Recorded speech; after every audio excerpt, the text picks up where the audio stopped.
So today's Torah portion, we'll record the first few minutes of the discussion, and then after that, we'll stop the recording, continue on the Zoom only. And everybody's, of course, always welcome to tune in live with us. This week's parsha is Tetzei, when you go out to battle. Tetzei has more mitzvos in it, more commandments than any other portion in the Torah. It has the most mitzvos. And we're just going to look at the beginning of the portion, just lay it out for everybody. First, the Torah tells us the mitzvah of Yifas Toar, the captured woman in battle. And we'll look at that in depth. Then after the Torah tells us about the mitzvah of the captured woman, then the Torah tells us that you're not allowed to, when it comes to inheritance, you're not allowed to favor one child over the rightful heir. You're supposed to give the double portion to the child who's firstborn, even if they're born from the wife who is quote unquote hated. After we see that mitzvah in the Torah, then we look at the mitzvah of the ben sorer umorad, the rebellious child who doesn't listen to their father and their mother, and the father and the mother have to grab a hold of this child and they take him to the court, and then this child is stoned to death, this rebellious child. And after that, we learn the mitzvah of the child who was, or somebody who was stoned. You're supposed to hang him on a tree before he's buried, but you're not allowed to leave him hanging overnight. From here, we also see a general commandment that we're supposed to try to bury as quickly as possible. Then we see the mitzvah of do not see your friend's ox lost and hide yourself from it, but you have to return the ox or the lost object to your friend. And then after that, we see the mitzvah of if you see your friend's ox falling, you're not allowed to just again hide. You have to help him. You have to help him load up the animal. And then we see the commandment that a man is not allowed to dress like a woman and a woman is not allowed to dress like a man. Then after that, we see the commandment that you're supposed to send away the mother bird before you take the young babes or the eggs. And you're promised a long life if you do that. And just the last one that I'll talk about here is then you see the mitzvah of makeh. And you're supposed to build a fence around your roof so you don't fall off. Now, some of these mitzvot seem to be completely unconnected, but the rabbis draw a connection, a straight line through all the commandments. So just to show you at the beginning, the rabbis say if you go out to battle and you end up taking a captive woman in battle, then you're going to end up having two wives, one whom you love and one whom you hate. And then you're going to have a wife who you hate that's going to lead to a rebellious child. And the rebellious child, you're going to end up having to stone this child. So it all comes from the beginning because you went out into battle and you took this captive woman. Now this portion is always read in the month of Elul. It has to be read in the month of Elul. So first and at the forefront of everyone's minds, of every Jew's minds, while we're reading this portion, is the concept of teshuvah, of repentance. So many of these mitzvot are read also in that context, in the context of really it's a call to teshuvah. And so let's just look at the first. For now, we'll start by just looking at the first mitzvah in the Torah, in the portion, which is the mitzvah of Yifas Toar. Very, very, very, very, very, very difficult mitzvah. It's unique in the Torah for Rashi's explanation. So Rashi tells us this is not something really we're supposed to do because it says in the Torah. First, I'll read it, translate it, and share some of the classic explanations of it, and then we'll look at some of the Hasidic explanations. It says, when you go out to battle upon your enemies, and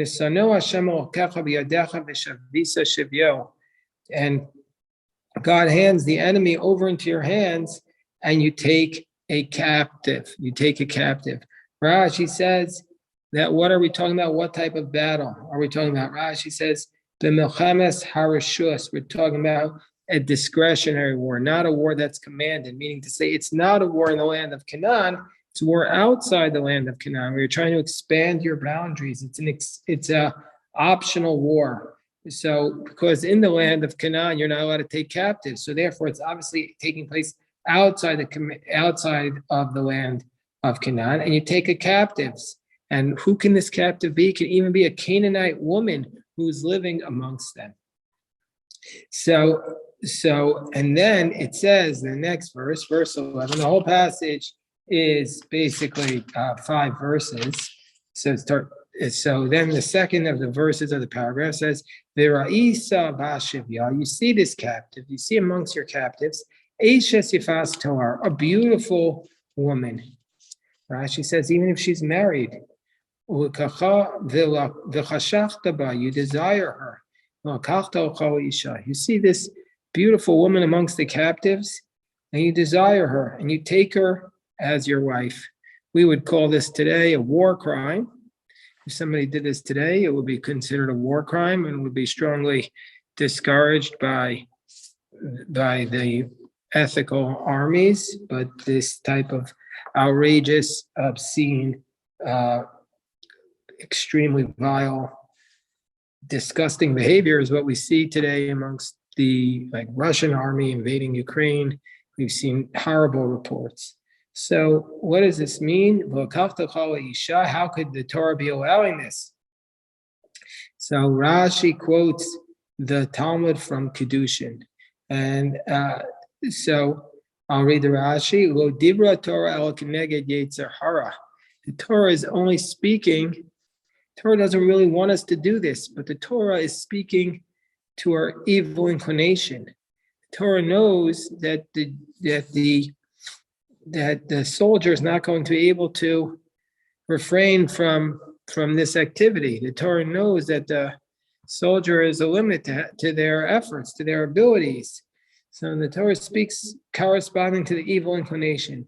Shem Ein HaKadosh Baruch Hu Matir, if the Torah will not allow her to this soldier, Yisa'ena be'isur, he's going to marry her in a prohibited manner. So the Torah knows that the Torah has no choice. This is very strange, very, very strange. The Torah knows that people are going to gossip. The Torah knows people are going to say lashon hara, but the Torah doesn't say you're allowed to gossip. The Torah knows that we're going to do all sorts of sins. I've never met a person who hasn't done something wrong, but the Torah prohibits it. Here, the Torah allows it. But Rashi makes no mistake about it. Rashi says, Avoim nasa, but if in the end you marry her, so folio sona. In the end, you're going to hate her.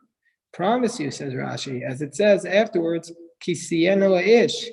The so folio lo lead mimena ben sorer morer. Rashi says, in the end, you're going to have 2 wives, one whom you love, one whom you hate, and then you'll have a rebellious child.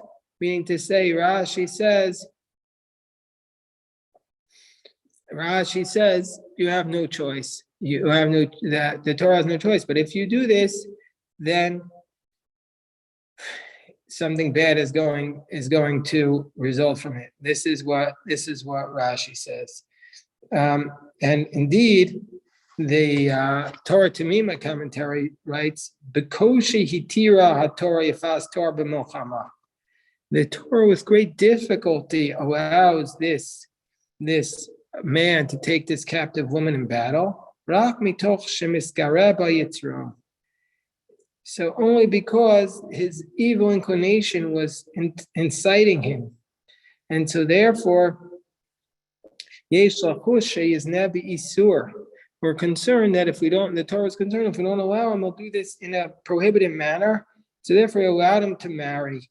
And so what's the difference? What's the distinction? So the Torah Tamima writes, Shem ein nafsho chashach ba rach sherotzel likocho isha asur lo likachatze. That if he doesn't really desire her so much, he just needs a wife.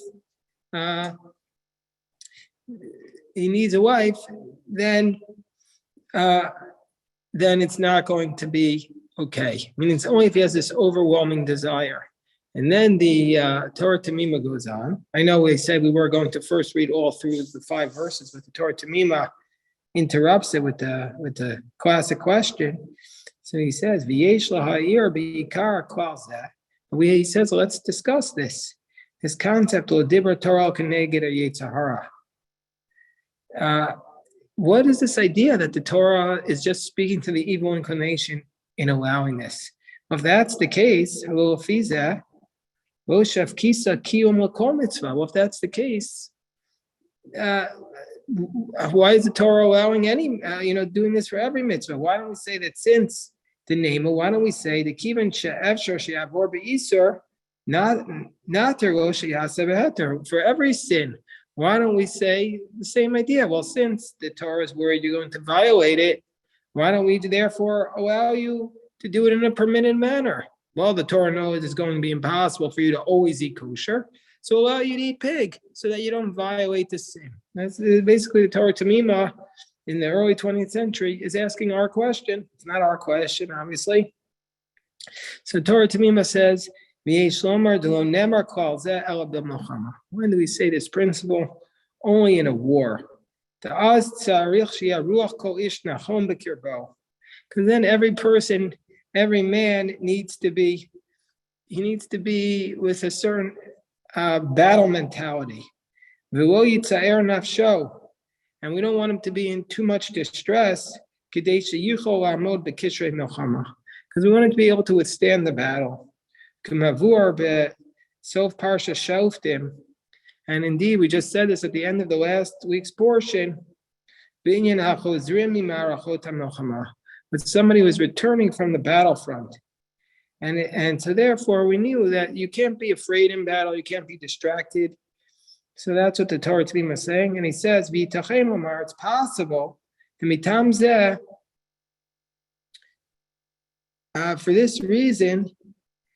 for this reason, okay, anyway, he goes on, he says something else, but anyway, the point is that the Torah Tamima says it's specifically in a battle, this special soldier's mentality.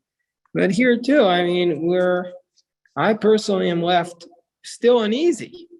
I mean, can we say such a thing, but about the Torah Tamima and the Torah, but I just feel like uneasy. What do you mean in a battle?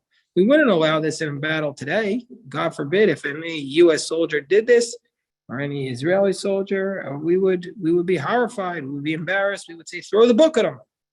Lock him up. He's done something terrible. So this is what the text says. And we'll just read finishing the paragraph. And then the next verse states, what happens? You'll bring her into your house. You shave her head. And you do something to her nails. What does it mean you do something to her nails? Rabbi, this is a dispute in the Talmud. We just had this in Yevamos 48a. Rabbi Akiva says you let her nails grow long. Why? You want to make her look disgusting. But the other interpretation offered there in the Talmud is you cut off her nails. But Rashi cites the interpretation of Rabbi Akiva is you let them grow long so she looks disgusting. So basically what the Torah is telling us is that we want to make, you're going to be allowed to marry her, but first we don't want to encourage that. So we want her first to look repulsive to you. And then what is it? The verse state, Vehesira es-simlas shivya me'aleha. You remove her garments of captivity from upon her. V'yashva b'veisecha. She has to stay in your home. Uvachtas avia v'asima yarach yamim. She has to cry for her father and her mother for a month. V'achar came tavo elau v'alta. Afterwards, you're allowed to be with her. And then she could be your wife. Rashi says you remove her garments. Why? They're beautiful garments. Rashi again is citing the Midrash here. They're beautiful garments. that the Ovdei Kochavim, because the idolaters, they want to use their daughters to incite or entice the enemy soldiers. So they dress them beautifully for war in order to entice the Jewish army to come after them. And so then you have this girl living in your home for a month. So Rashi says, in the house that he's using, when he comes into the house, he sees her. When he comes out, he sees her. He sees her crying. He sees her in a repulsive manner, because we want to encourage her to be repulsive upon him. And you let her cry for her mother for a month. Why? Because we want to contrast this girl with the Jewish girl. The Jewish girl is sitting there, he's happy, and this girl is sad. And so we want to say, why are you going? Why are you rushing off to this girl from another nation? We're trying to make her look repulsive. The Talmud in Yevamos says, when do we make her cry? Only when she doesn't want to repent, or when she doesn't want to convert right away. But if she wants to convert, we immediately bring her to the mikvah, and she immediately jumps in the mikvah, and she would be allowed to convert right away. So we're clearly talking about somebody who's not a willing participant in this practice. What does it mean? She cries for her father and her mother for a month. Rabbi Akiva says in the Talmud in Yevamos that this refers to idolatry. She's crying for her idolatrous practices. So there's a whole dispute in the Talmud in Yevamos. Again, we did this recently in the Daf Yomi. We did it maybe 3 months ago, or maybe a little bit more than 3 months ago. When is the initial act of the Jewish soldier basically conquering this woman? When does it initially happen? So there's a dispute in the Talmud. The one opinion in the Talmud is that the initial act was, he had to wait until after he did all these things. But the other assumption is that it happened initially in the battle, and then he has to wait. So this is the dispute. The Yerushalmi Malko says, Shalch Rabbi Yochanan Rabbanan de Taman Atun Amrum b'Shem Rav. He says, you say in the name of Rav, Yifas Tohar Lo Itir Ba Elabia Rishona b'Milchama. He says, you say that it was initially allowed only the first conquest in battle, and I say that she was only allowed after all of these actions. So there's a fundamental dispute as to when this activity occurred, when he was able to be with her. And then in verse 14 it says, "Vaya im lo chafatzta," if in the end you don't desire her to remain with her. And Rashi is telling us, the verse is telling us that in the end we're promising you that you're going to hate her. V'shilachta nafsha, you need to send her away. Umachor lo simkarena bakasef, you're not allowed to sell her. Lo sisamer ba tachas asher inisa, meaning to say, what is lo sisamer ba? Means don't use her. You can't use her for money because you've already assaulted her.